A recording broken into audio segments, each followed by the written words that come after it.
on the previous episode. Early on in the day, I don't really know if it's a mistake, but I ended up getting Calvin Johnson for $450K and Sean Taylor for $480K.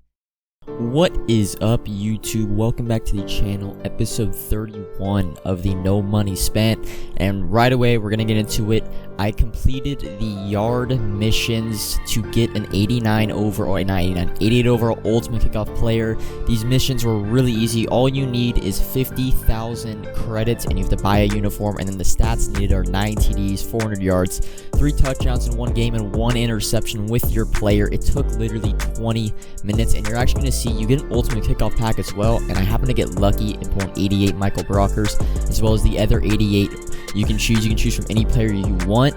They are both, the one from the pack, of course, is auctionable, but it is the auctionable card you get in the fantasy pack as well. So it's basically, if you have 50,000 credits, 20 minutes, and you can get a free card that goes for about 110,000. I highly recommend you do this. So we're going to go on to, actually though, instead of selling them for about 110,000, this is going to be a theme of this episode, I'm going to be quick selling them for training, as it made sense, because if you sell them for about 110,000, you take the tax off, instead of just having the card or selling the card and getting 95,000 back. 95,000 for 2180 training each ends up being really good in terms of a training converter. So we're just going to quick sell them, take the training, and we're actually going to do a campus hero pack, pull Mike Pouncey, which we end up selling for 185,000. And then we take a look at the heavyweights, which you're going to see later on. We're going to end up taking advantage of the heavyweight market. There being 3 88s that go for like 125K in Spain, Brandon Williams and Roger Saffold,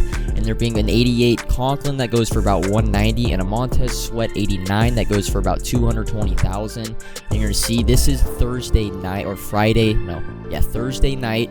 We're going to be selling the Mike Pouncey, the Brandon Williams overnight. You remember we started this episode with 300K. We're now at 481K, but that's mainly because of the ultimate kickoff missions through the yard, and then we got lucky in that one pack. So hopping into Friday morning, no content for probably the only Friday throughout the year. So I'm going to take this time to try to find a way to make coins, and that's going to be through the heavyweight packs. You're going to see me, I'm going to be buying a lot of training. If you want to know the best training prices, I have the mutt.gg link in the description. They will tell you, but pretty much I get training at about 49 coins per training. With the heavyweight set being 2,700 training, it equals out to 132,000.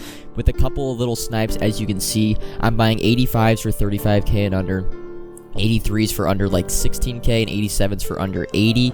If you want to figure out the exact training you get, you just take the amount you bought it for, so 35,000, and then you divide it by how much training you're getting for that card, that being 710 for an 85 overall, and you will get anywhere from 48 to 50. On average, I was getting for about 49 coins per training, which equals 132,000 per heavyweight pack. And since the the 3 guys only go for 125,000. If you lose, there's 3 bad ones, I'd say, and then 2 W's. And the 3 bad ones, if you lose, you're only losing about 20,000 coins, with the 2 wins being 190K, so that means you're going to be making 40,000. And then Montez Sweat, and you're going to see, we're going to pull a bunch of Montez Sweats. You're going to be making like 80,000 if you pull Montez Sweat. And I actually end up quick selling some 88s that go for 120, because instead of just selling them for 120,000, right, with tax, that's about 109,000.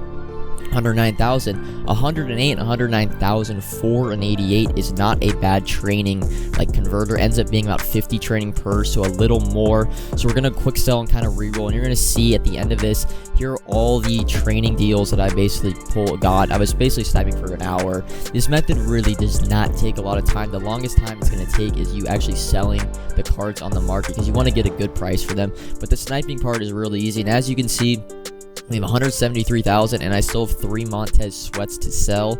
They go for about 205 to 207 right now. I want to get 220K, as I sold the first one for 219, so I'm being a little greedy. But if you do the math, that equals 600K in Montez Sweats with tax to sell, meaning I have about 775K.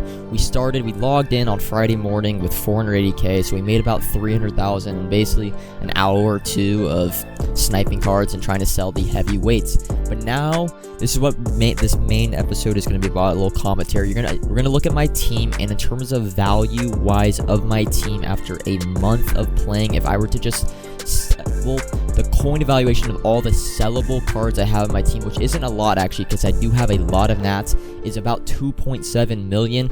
And then if you take all the nats, all the training that I use to power up players, all the abilities training, I have about 2 million coins worth of training. And that's putting the 89 nats at the 710 quick sell, meaning I'm valuing my 89 nats at 35k and my 88 nats, which are like my linemen, at about 25k. So realistically, well, in terms of coins, I have about a team worth about 5 mil. But if reality, if I wanted to buy an 89 Joey Galloway, he's going for 180k. I'm valuing him at 3.5. So I probably have upwards of a 7 million coin team and no money spent through a month. In the background, by the way, you're going to see my first 3 weekend league games. So we go into a little more in depth of how I'm able to make my team. We're going to start out with, first off, I think there's a stigma around that you need to play the game a shit ton to be able to be competitive in terms of having the best players, the best team. I don't think this is true. I've basically played through a month.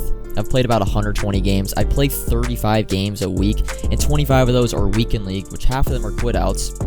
And the other 10 games, I'm basically doing missions. Either that's playing MUT squads with my friends, MUT drafts, like not really competitive games, just playing late night, like 2 games at night pretty much, but not even that.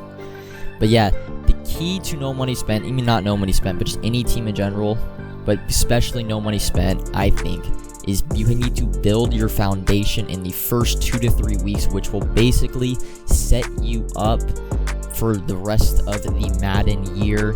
But the foundation is the key part. You are going to have to grind. This is like, if you go back to my earlier episodes, you're going to see I'm basically just grinding solos, building up my coin total, trying to build up my overall team to be able to compete in head-to-head, weekend league, whatever you want your team for. But completing your solos, make sure you are doing your weekly missions to get like the yard, the 20 minutes, and it's 120k. You have the campus hero missions from last week, which yes, they might take a long time, but you don't need to rush and do them. You have 2 weeks to do them, and the coin value of the card you get isn't necessarily going to go down over 2 weeks. You might lose 10k, but who cares? Take your time in terms of no money spent. You don't need to be on grinding for 5 to 6 hours a day of like gameplay, etc. Like, you really don't. Most of my time played is honestly, I just chill on the call with my friends, and I'm just observing the market. Really, that's what I like to do. But pretty much, building your foundation is a key to no money spent in the first 2 to 3 weeks, because then you're able to have coins basically set aside to take advantage of if there's a loophole, a method to make coins like the Reggie Bush set from last week. But going on to building up your team in terms of no money spent, you really want to take advantage of sets that give you back multiple nats, because it ends up costing or saving you so many coins. If you take a look at my team, I probably only have about 8 cards that are actually sellable, and the rest being 88 and 89 overall nats, be there be campus heroes or ultimate kickoffs. My whole line, actually, my 4 offensive linemen are nats, and then my right tackle is a power-up pass, as well also a key. I'd say you don't necessarily need to grind anymore for this, but getting to level 50, especially early on, it is a grind, but I think it's worth it if you want those high-level players. You pretty much need Devin Hester and what's his name? I'm blanking. George Kittle, the tight end, to be competitive at a high level, but that's not necessarily right now. But building your team through nats, especially as no money spent, is very key. You don't want to spend a lot of coins on your linemen, your D linemen. You want to be putting the majority of your coins, your liquid coins, into your wide receivers and your DBs. Like me, I have Calvin Johnson. Of course, now I have Joey Galloway, Roy Williams, but I have Calvin Johnson, your running backs, Reggie Bush, your high. There's going to be a quarterback coming out probably in 1 to 2 weeks that's going to be really expensive, that pretty much everyone is going to want.